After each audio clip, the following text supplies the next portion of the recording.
L'expression « révolution conservatrice » apparaît pour la première fois en 1927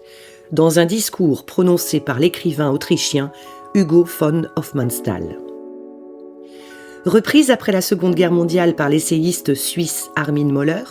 et l'historien français Louis Dupeux, elle désigne les aspirations de certains intellectuels de droite à la suite du soulèvement spartakiste en Allemagne et des grandes grèves du Biennio Rosso en Italie. Toutefois, pour les auteurs qui y recourent, cette formule exprime moins l'attente d'un retour en arrière qu'une mutation réactionnaire de la ferveur anti-bourgeoise et anti-libérale qu'éprouvent les gauches radicales. S'il revisite les travaux sur la révolution conservatrice allemande des années 1920, Jean-François Bayart s'emploie surtout à constituer la notion en un idéal type, dont la valeur heuristique n'est pas limitée à l'Europe de l'entre-deux-guerres. Dans l'entretien qu'il a donné à Diagramme, le politiste commence par évoquer les conditions d'apparition de ce qui est d'abord un état d'esprit, tant chez les opposants à la jeune République de Weimar que parmi les futuristes italiens, avant de s'expliquer sur sa propre approche, historique et comparatiste. Selon Jean-François Bayart, la révolution conservatrice se distingue d'abord par son imaginaire oxymorique. Ses partisans rêvent de bouleverser la société pour restaurer des hiérarchies immémoriales, ou encore d'accoupler l'homme à la machine pour lui rendre sa spiritualité.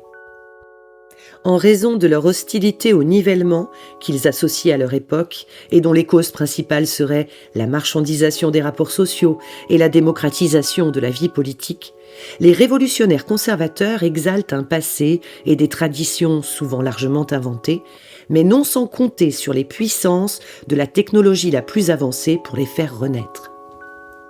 Plutôt que l'ambition d'un empire sûr de son génie et déterminé à le projeter sur le monde, la révolution conservatrice telle que l'envisage Jean-François Bayart est un phénomène caractéristique du passage d'un régime impérial à l'État-nation. Aussi ne faut-il pas la confondre avec son homonyme, la révolution conservatrice dont Margaret Thatcher et Ronald Reagan furent les héros, qui relève davantage d'une flexion de l'impérialisme libéral que d'un symptôme de son déclin. Belliqueux et souvent animés de desseins expansionnistes, les révolutionnaires conservateurs ne considèrent pas moins que leur objectif consiste à régénérer leur peuple et à recouvrer l'intégrité de leur territoire.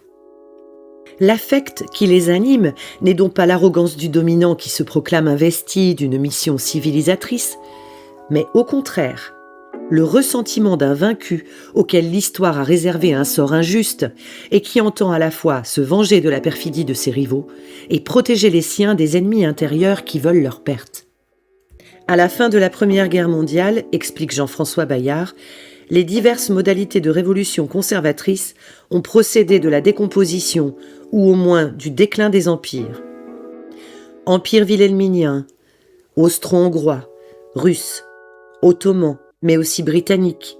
Outre les cas de l'Allemagne et de l'Italie, le kémalisme turc, l'austrofascisme du chancelier Dollfuss et dans une certaine mesure le sionisme, surtout dans la version révisionniste de Vladimir Jabotinsky, relèvent bien d'une telle sensibilité. Après 1989, poursuit l'auteur de l'Énergie de l'État, ce sont d'abord les perdants, ou du moins les déçus de la guerre froide et de son issue, qui vont former une nouvelle génération de révolutionnaires conservateurs.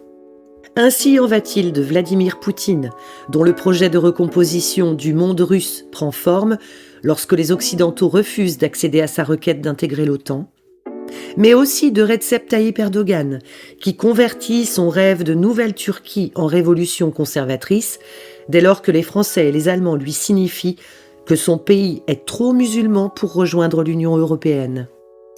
Chez l'un comme chez l'autre, mais on peut en dire autant de Narendra Modi en Inde, des régimes militaires du Sahel et du nouveau gouvernement sénégalais, le conservatisme social, le nationalisme ethno-religieux et la suppression des droits civils se drapent dans un sentiment de fierté anticoloniale qui donne à ces régimes leur caractère révolutionnaire. En Iran, pays auquel Jean-François Bayart a consacré une partie de ses travaux, la révolution islamique se mue en révolution conservatrice à la mort de l'ayatollah Khomeini. Sans renoncer à leur ambition de former un axe de résistance à l'impérialisme états-unien et à l'expansionnisme israélien, les dirigeants de Téhéran substituent l'exaltation du nationalisme, y compris dans sa dimension pré-islamique, à la volonté d'exporter leur modèle dans le monde musulman. Enfin, le cas des États-Unis est sans doute le plus insolite. Empire victorieux à la chute de l'Empire soviétique, il est aujourd'hui en proie à une authentique révolution conservatrice, faite de restauration d'une grandeur ternie par le New Deal, le mouvement des droits civiques et le wokisme, mais aussi d'utopie techno-futuriste, portée par une coterie de milliardaires libertariens. Que les révolutionnaires conservateurs se nourrissent de rancœurs et de fantasmes semblables, conclut Jean-François Bayard, ne suffit pas toujours à les rapprocher, comme en témoigne tragiquement la folle guerre qu'Israël et les États-Unis mènent aujourd'hui en Iran.